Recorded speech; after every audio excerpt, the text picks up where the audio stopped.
Hey everyone, welcome to this video. In this video, we're going to be talking about homework number 7, questions 13 and 14. So this is what the question looks like. We are given Vs, which is the voltage source. We are given 2 resistors, and we're also given a capacitor. And what we need to find is the voltage out across these two terminals here. And we're of course given the sinusoidal equation for our voltage source. And so before we begin solving this problem, we must first understand what all these elements are. So let's begin by talking about resistors. So resistors are components in electric circuits that resist the flow of current, and they're measured in units called ohms, represented by omega. In different circuit drawings, you might see resistors show up in two different ways. The first way is the American way, and that's this squiggly line up here. The second way is the international way, which is less common in the United States, but it still might show up, and that's this rectangular box here. In the real world, you might see resistors show up like this. Okay, and they have different colored bands on them that represent different resistance values. And when you have resistors in a circuit, they actually add up in different ways. So the first way is pretty simple. If you have two resistors in series like such, the total resistance is just the sum of the individual resistances. Okay, but however, when you have them in parallel, the total resistance is actually the reciprocal of each individual resistor added together. Okay, so it's very important to make that distinction. And of course, you have the Borg from Star Trek, and to them resistance is futile. All right, now let's continue by talking about capacitors. Capacitors are components in a circuit that store electric charge. It consists of two conductors separated by a dielectric, and when you see this in a circuit, it might look something like this. You see the two plates, and there's like a dielectric space in between. And that just means that there's an insulator that prevents the electric charge from moving between the two plates. And capacitors are measured in units called farads, and that's represented as the letter F. And so in a circuit, there's two stages for a capacitor. One is that the capacitor can be charging, and that means that charge is gathering on the two plates initially, and the voltage or voltage differential between the two plates is increasing. And when the capacitor is discharging, it behaves kind of similar to a battery in that sense, as voltage decreases when a current is produced. Now, in the real world, a capacitor might look something like this in this picture. There are many different types of capacitors, but we won't go too deeply into that. And of course, you have the flux capacitor from Back to the Future, which enables them to travel back into time, and that's pretty cool. Okay, so let's talk about AC voltage sources.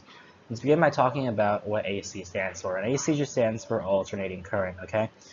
And when you think about alternating current, just think about an electric charge that changes direction periodically, usually in the form of a sinusoidal waveform, as you can see in this diagram here. And also, something important to note is that when you have an ideal sinusoidal voltage source, it will be independent of the current flowing through it, so you won't have to take that into account. All right, so let's next look at the equation for a sinusoidal voltage source. So the first thing you see is Vs, all right, and Vs is just the amplitude. Okay, it determines the amplitude of the waveform, and that determines basically the min and max of your voltage. Next, you'll see what makes the sinusoidal voltage source actually a sinusoid, and that's this cosine function. You might see a voltage source defined as a sine function, and if that was the case, you'll of course have to convert it into a cosine function in order for it to be useful for analysis. And to do that, you simply change the phase angle, which is back here. All right, you subtract 90 from it.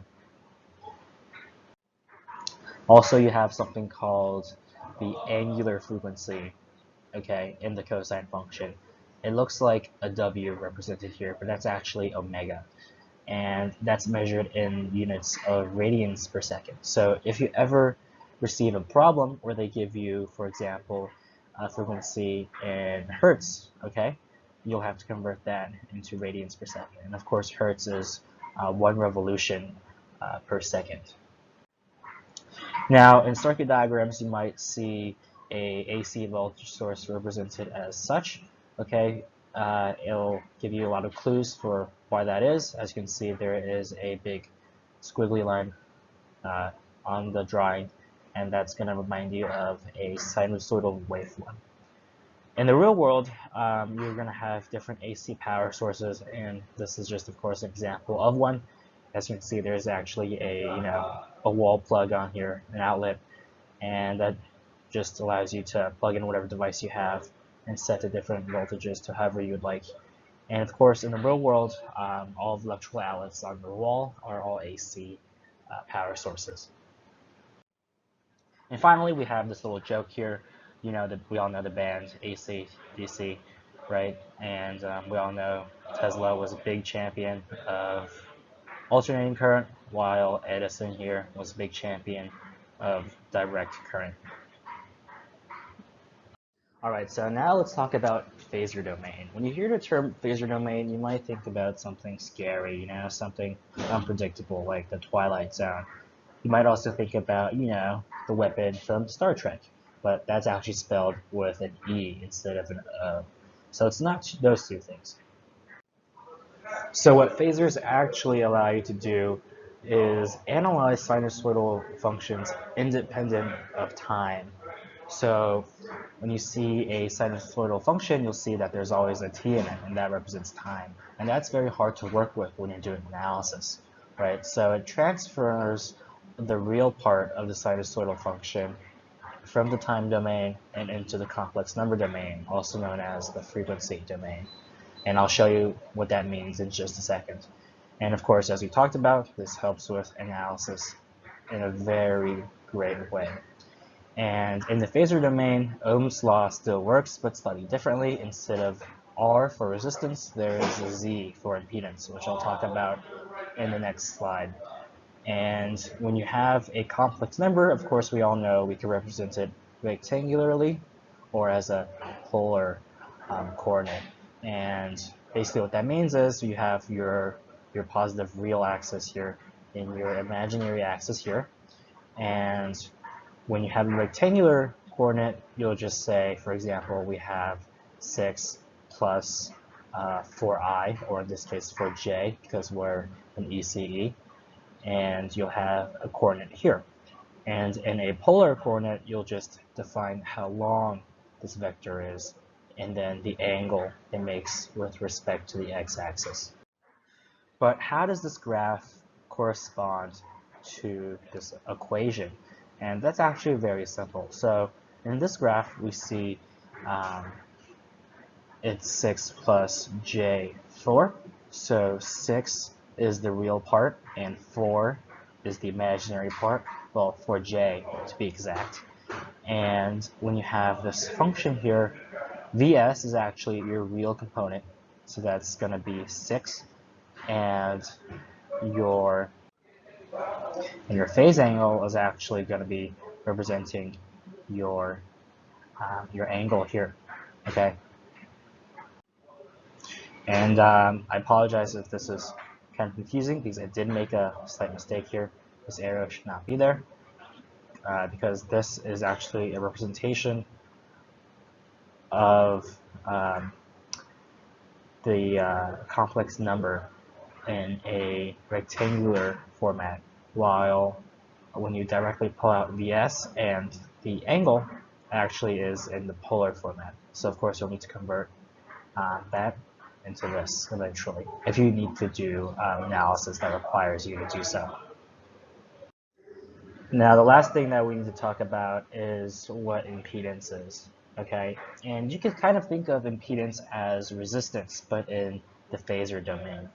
And this is represented as the letter Z. Okay, and impedances are made up of a resistance, which is the real part, and a reactance, which is the imaginary part. And so resistances come from resistors, and reactances, which is the imaginary part, come from inductors and capacitors. And of course, as you can see, these are the equations for converting resistances into impedances, inductance into impedances, and capacitance into impedances, based on, of course, the angular frequency. Okay. And this will allow you to perform Ohm's law, but in the phasor domain. And when you look at all of this, you might think, wow, this is a lot of contrived nonsense, right? Like, why are we doing this? It seems like something we just invented out of thin air. But the whole point, I guess, is that by using phasors, you're able to analyze AC circuits in a much more efficient and easy way. So basically, this is kind of true here in this meme. And so now we just went over all the basic concepts very quickly that you'll need to understand how to do this problem. And for more details on how to do this problem, I'm going to hand over the video to Achilles.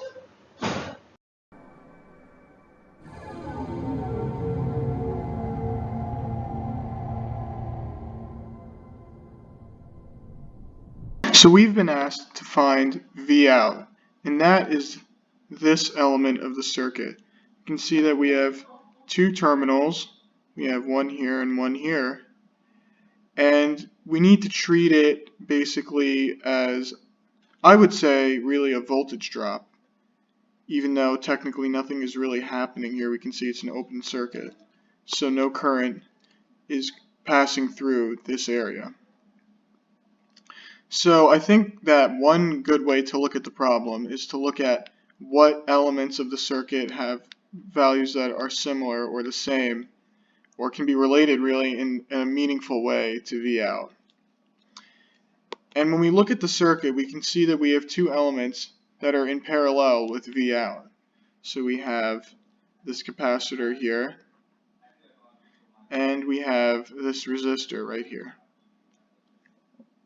Because they're in parallel, what's true is that the voltages across the resistor and the voltage across the capacitor are each respectively equivalent to V out. We can see that the 5 ohm resistor is going to be in series with these two devices here, as well as with V out, if you want to look at V out as a device itself, even though it's really not. So what we know then is that the voltage across each of these devices is going to be equivalent to Vs minus the resistance across, the resistance across the 5 ohm resistor. So again, Vs minus the voltage of the 5 ohm resistor will give you the voltage across each of these devices, as well as V out. So that means that we need to look at each of these devices through their impedances in order to combine these terms together, so that we can use them with Ohm's law to find the voltages ultimately. So to do that, let's review what the impedances are for each of these devices. Now for a resistor, like most good ideas, the impedance is fairly simple and is really just expressed in rectangular as R plus 0 times J. And remember that J is really the same thing as I, but because I stands for current, we recite it as J to make things easier to remember. In terms of the capacitor, we need to recall the fact that its impedance can be expressed as 1 over J omega C, where C is the capacitance of the capacitor. But when we examine this equation a little bit more closely, we can see that we can just multiply by J over J, which is really 1. And what we get is negative J over omega C. And this comes from the fact that we're multiplying radical negative 1 times radical negative 1, which is really negative 1. So, with that being said, we can now move on to add together the impedances using these equations. Find the impedances for each of the devices to help us get closer to solving this problem. Now, for the 5 ohm resistor, I've labeled it as resistor 1, and for the 4 ohm resistor, I've labeled it resistor 4. So let's find the impedances. For the first resistor, the impedance is just 5. For the second, it's 4. And now, for the capacitor, the impedance is going to be negative J over omega times the capacitance, which is really negative J over 50 times 10 to the negative 6th, which is our capacitance, times 10. And for simplicity's sake, I'll leave answers unsimplified as such. Let's rewrite the circuit and simplify it. So with impedance, you can think of each device here, or really this device, as one device altogether. And that could be combined with this in series to make another device. So let me draw this pictorially so you can understand more clearly what I'm talking about. So in our first simplified circuit, we'd have Vs followed by the 5 ohm resistor. So we can just say ZR1. Then we're going to have the impedance for the other resistor and the capacitor. And you can see that to symbolize things in parallel, I put just a plus. So let's connect that together. And then we'll still have V out. It'll be right here. Plus, minus here. Let's combine these devices in parallel. So to do so, we're going to basically treat them as resistors being combined in parallel. And you will probably remember that that is found by adding each of the resistances to the negative first power, or simply being reciprocated, as you might say. And their sum is then raised to the negative first power. So what we can do is we can say that 1 over 4 plus, using this value here, negative 50 times 10 to the negative 6 times 10 all over j, because again our j term was put up here, can all be raised to the negative first. So to continue on, we now want to combine these two devices. And that's just going to look like the following picture. So again, we'll have Vs. But we'll just have one device here. And V out once more. Now, to do that, it's fairly simple. We're just going to add these two devices in series. And again, you're going to treat that like a resistor, where you can just add 1, 2, 3, etc. to get Req. So that simply will yield us 5 plus all of this here, which, to save some time, I'm simply going to circle here, and we can just copy it. Alright. and paste it right here. So nothing really has changed. We're just adding this term here. But now, what should we do next? So we can see that we have these two devices. We have the voltage source and the equivalent impedance here of the three devices I talked about before. But what we need to keep in mind is the fact that this voltage here is equivalent to this. And that is so because if we were to make a loop using KVL, we can see that the voltage drop across both of these devices will result in 0 for the final voltage. So Vs minus the voltage here of all of these devices, will say Vd is 0. So seeing that, we can then simply say that the impedance of all of these devices, we'll say Zeq, times I of all of these of those devices equals Vs. So you can see that what you're doing here is that you're thinking of that as a resistance.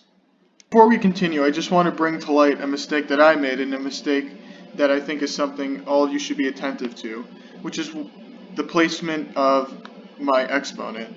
So previously, I had it inside the parentheses and made it look as though I was only raising this to the negative first power and not the entire expression. And that is an issue because that will give you a totally different value than evaluating this first and then raising it to the negative first power. So be wary of that. Let's set this all equal to Vs as I talked about.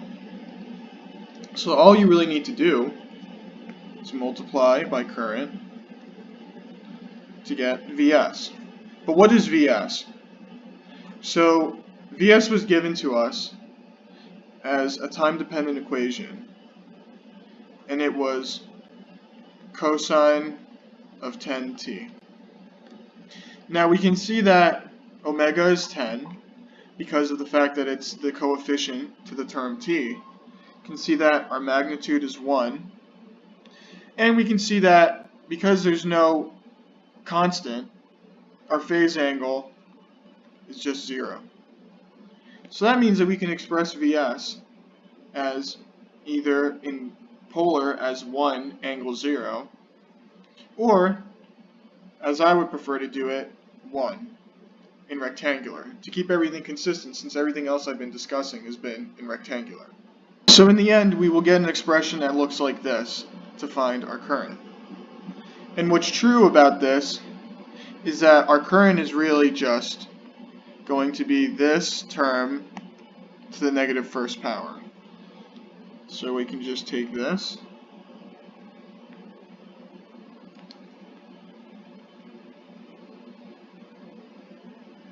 and put it right here. And this time we'll be a little bit more careful about the way things paste to avoid silly mistakes, and just raise it to the negative first power, because all you're really doing is just putting everything under the number 1. We can now find the voltage across the other equivalent impedance that we had previously. So with that, we can now find our equivalent So with that, we can now find the voltage of the device that we had in parallel with V out. So to reiterate, we're just talking about this guy right here. And that can be found simply using its impedance times I. The current through that device will be this value, and our resistance, which I'll put underneath to make things a little bit easier for all of you to see, is just going to be this term here.